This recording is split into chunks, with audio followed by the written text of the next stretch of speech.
Ayan. So, hi guys! Welcome back again to my channel. It's me, Jonel Swunga, of course. So, for today's vlog, no, another informative vlog na naman ang aking i-share sa inyo. And this time, it's all about regarding lang sa, if napanood nyo yung previous vlog ko, guys, tungkol sa smart, yung sa promo ng smart, yung unlimited 5G with non-stop data for 1 month. Kasi yung vlog ko, guys, ginawa ko siya, nagload ako ng 1 month unlimited internet nun. Tapos, wala siyang speed cap and wala siyang data cap for only 749. Ngayon, guys, na-expired na siya. Tapos, yung vlog ko, ang dami kasing mga questions. Medyo parang nalilito siya. Kasi parang hindi pa, hindi complete yung vlog ko nun. Kaya ang dami mga tanong. So, ito lang, papakita ko lang sa inyo yung kung smart user kayo, no, punta kayo sa Giga Life and then, yun, hanapin nyo sa all data, all data, tapos, ayan, meron ditong only 5G with non-stop data, ayan. Tapos, ayun, merong siyang 1 day, 3 days, 7 days, and 15 days, and 28 days. Ngayon, guys, yung niload ko before is 28 days na 749. Ngayon, mas nakita ko na mas tipid kasi kapag nagload kayo ng 15 days na 360 pesos. Kasi 360 plus 360 times 2, ayun o, 720 lang siya. Which is, mas makakatipid ka kapag dalawang 15 days yung niload mo na unlimited internet. Tapos, kesa sa 28 days na 749 lang. Yung 15 plus 15 is 30 days, 720 lang. So, yung 28 days, 749. So, nakakatipid ka ng 19 pesos. Tapos, plus 2 days. So, diba? Mas practical yon. So, ngayon, guys. Ayan, guys. Ayun o. Yun, yung non-stop, only 5G with non-stop data 360.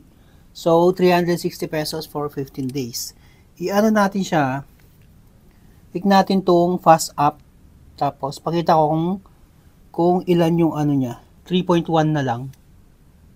Pero before umaabot siya ng 60 Mbps, yung previous vlog ko, wala pala akong mic. Ayun, actually napapansin ko na talaga yun before na bumagal nga, 2.8 Mbps na siya. When we say 5G kasi, not necessarily na 5G yung phone mo. Kasi itong iPhone 11 is not 5G.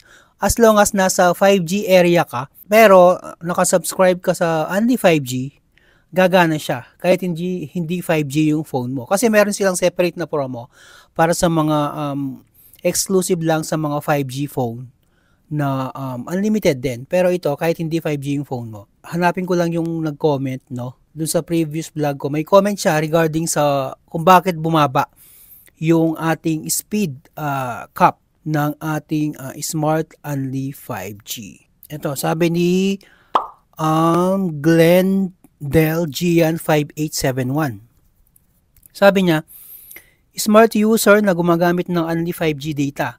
For me, may cap siya, like umaabot na lang yung speed niya nasa 3 Mbps. Minsan wala pang 1 Mbps. Hindi ko alam kung ilang data need makonsume bago makap. Usually, nagre-reset yung speed niya pagtapat ng 12 ng madaling araw. So, ganun nga siguro yung nangyari. Kasi before nga, kagaya na sinabi ko sa inyo na, tama nga yung sinabi ni Glendale Gian 5871, meron lang certain data or speed na kapag naabot mo na na-reach mo na yung limit na yon, bababa na siya. Kumbaga magkakaroon na ng limit magkakaroon na ng cap yung kanyang speed. Kasi dati, umaabot pa siya ng 64 Mbps eh.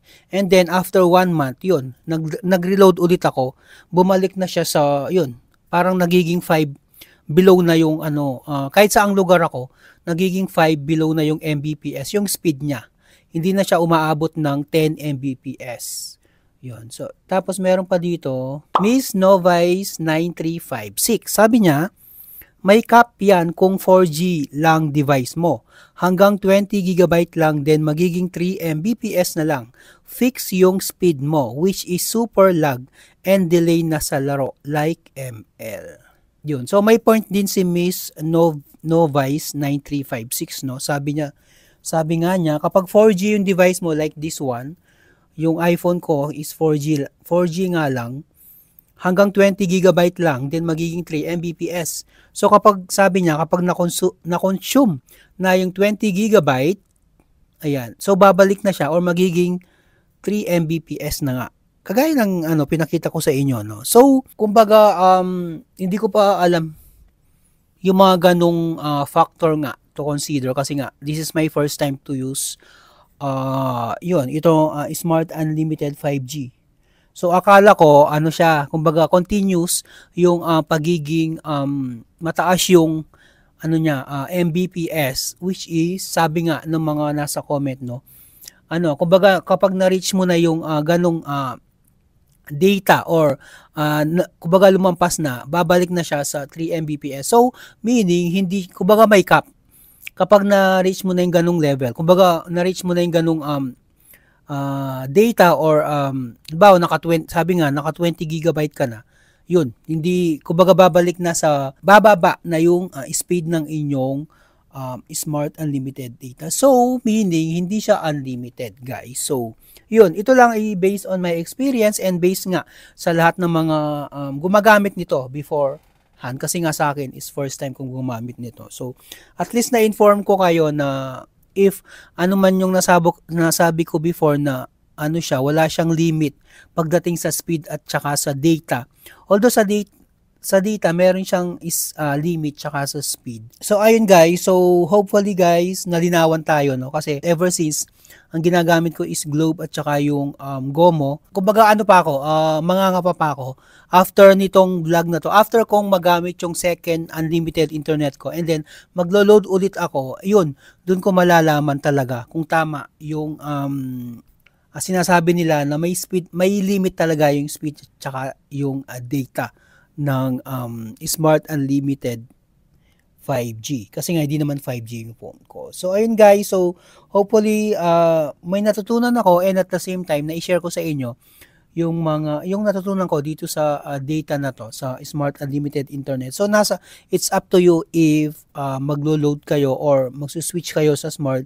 Sa akin is based lang on my experience, kaya ako na-share sa inyo to guys. So, yan, so hopefully guys nakatulong tong vlog ko, and if nagustuhan nyo, medyo napahaba na, don't forget to LSS, like, share, and subscribe. So thank you very much guys for watching and hope to see you again sa aking next video. Ito pa rin si Jonel.